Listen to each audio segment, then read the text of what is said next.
In my first week as a curator at the National Museum of American History, I made a list of women I wished were present in the museum's collection. I scribbled on white legal pad names like Emma Tenayuca, Luisa Capetillo, Lupe Marshall, and Luisa Moreno. These were women who faced the world with complicated political voices, women who did not cower in the face of injustice, women who organized in fields, factories, and sweatshops, and understood that labor rights were intricately tied to civil rights. That I thought this was an impossible goal, but I found inspiration from other curators who told some of these stories without objects.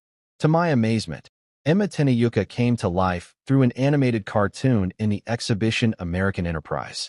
There we see a 20-year-old Tenayuca lead the 1938 pecan shellers strike in Texas.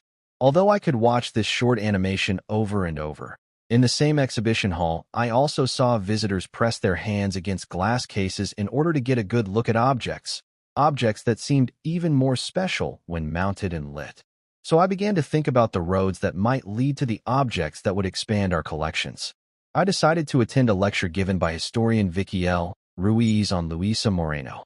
Dr. Ruiz described the circuitous journey of young Blanca Rosa Lopez Rodriguez from the upper class of Guatemala to the sweatshop floor as a seamstress in 1929 New York.